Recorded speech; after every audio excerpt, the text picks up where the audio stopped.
So, we continue in the letter to the Thessalonians from Paul, remembering that Paul is writing to the new believers of Christianity, the Thessalonians.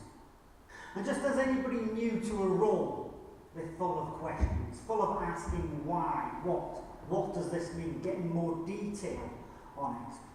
Because they want to know, they're very keen. I can imagine what I was like when I got here. You know, it doesn't feel like 3 years, but it's over 3 years ago now. With Neil, but why do we, Neil, what's this, why, all the time. So they are there, they're asking these questions. But the thing here, Paul is trying to keep them focused on what the real message. And our passage here, we need to remain focused on what it is trying to say to us. And what I believe this is saying to us is this, a key phrase of how do we live the life of the age to come in advance of its coming? How do we live the life of a Christian in the age now, but knowing it hasn't got here yet? This is the question they are asking. They want to know. They're keen. They want to know the truth. They want to get into the passage. And that's why the passage is actually split up into two quite significant parts. As you'll see on the screen there, it says chapter 4, verse 13, going up to, and here's the key phrase, going up to chapter 5, verse 1, when Paul gives the but now. There's good examples of Paul when he introduces a new part of passage, a new bit of the Bible that he wants people to focus on.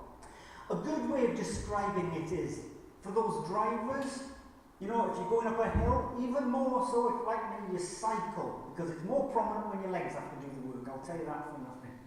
If you're going to go up a hill, you drop it down a gear so you can get up. If you're driving up a hill, you might go, oh, that's a bit. You put it down a gear and you get all the way. Paul does that with his nows. We only have to look into his letter to the Corinthians, 1 Corinthians in particular. He does it quite a few times in a matter of 2-3 verses. So we've got chapter 8:1. He says, now about the food sacrifice. Come on, let's get to the detail of this. In 12:1, 1 Corinthians, he says, now the gifts of the Spirit, we need to understand this. And lastly, when he's remembering that this is all about a conversation, when he is writing back to them, now the matter you wrote about. Because remember, this is a conversation. The Thessalonians are asking Paul. They're keen, they want to know more, and he is responding. And this is where he's going on about the now concerning. And when all of this has happened, as we'll see on the screen, concerning how, and when all of this happens, dear brothers and sisters, we don't really need to write to you.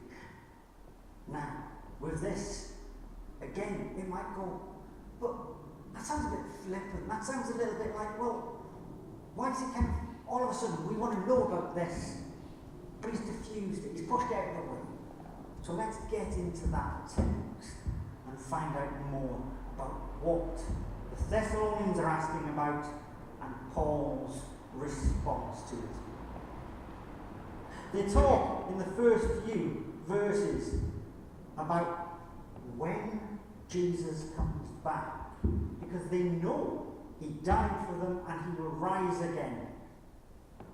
And they believe, and they know, and they take it upon their hearts and minds. That is the thing they want to follow, they want to do. But all of a sudden they start to think, hold it, but is it going to be soon? I've got people that are dying, what's going to happen to them? They start to get to the nitty-gritty. They start to kind of narrow in, which takes away their focus. Their focus of living the life of the age to come. in the advance of its coming.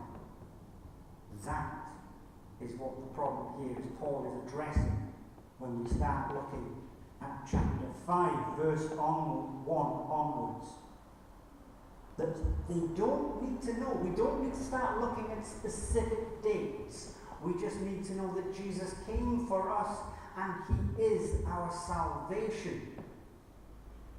Because every time you start going into the detail, you start trying to explain, you might be able to give one detailed examination, but it will answer to something, but it will fire back 10 more questions, taking you off track, taking you away from the real purpose that he's talking about here, and that is that Jesus is the way of salvation for us all. So you see, this is where Paul is talking to them. He is refocusing them. He is making sure they understand the true meaning of what Christ died and why he died for them and rose again. But he also explains what it means to live that life. If we look in chapter 5, verse 4, but you, brothers and sisters, are not in the darkness, so that this day should surprise you like a thief. You are children of the light, children of the day. Right back in the beginning of Thessalonians, when Paul was talking to them, he said, look, I'm a messenger. I've been sent by God to teach God's ways to you all. And he says, though I could make demands, verse 7 of chapter 2. And we could think, no, hold it, that's a bit strong. But actually, demands because it's for their safety, for their salvation. Instead, he treats them like children, gentle, kindness. He treats them as a mother would treat their child they cared for. In a caring, loving way. And here he is caring, loving way, saying, look, don't get bogged down with the when, the how, the who. Keep your eyes on the prize of salvation through Christ. He goes on to explain that the day could be anything, any time, like a thief that comes in the night. So be aware, be awake. It says in the version we had about staying sober, don't be a drunkard. Well, it means as a general term of the fact that we should be aware of what's going around us all the time. Not letting our guard down.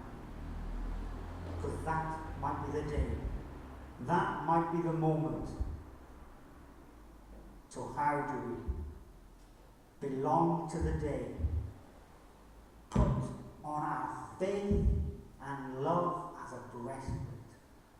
And that hope of salvation as a helmet. The armour that protects us from all those around us that would like us to be bogged down with the nitty-gritty, that would like us to go real depths of the laws. And this might sound similar to some other characters we see quite regularly in the New Testament. The Pharisees, the Sadducees. Well, it doesn't say that in the law, and we interpret the law as this. Well, actually, where's the focus? If it's not a focus on Christ, it's the wrong focus. We need to look where we are. We need to live our lives in an age to come, and an age of that salvation, but before it comes. And we must continually put a check on that. And how? How do we check that in our life? Well, as we come together in a community of faith, then surely that is one where we stand together And we should reassure each other of that faith, of where we are, what we're doing. And also correct each other in that faith. I read a little bit of C.S. Lewis not long back, and his Screwtape Letters.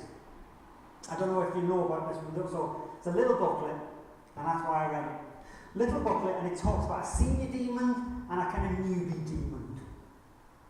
And they're having a conversation about how they can keep Christians away from God. And something that caught my eye, I like that, because that reflects at times. That reflects what we might be doing at times, what the Thessalonians might be doing at times. I'm going to read a little bit out for you. So this is Wormtail talking to his nephew Scrooge. And he says, "It's really funny how mortals always picture us, the tempters, the demons, putting things in their minds. But in reality, our best work is done by keeping things out. Keeping things out like that focus on Christ. Knowing that he went to the cross for us, died for us, and rose again for us, for that salvation. But not just for us, for all those who believe in him."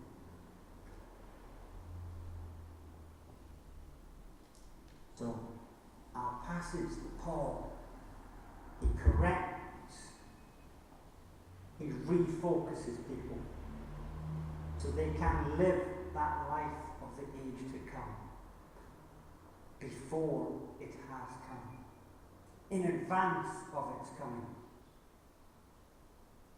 The question has got to be then, how do we live our life now?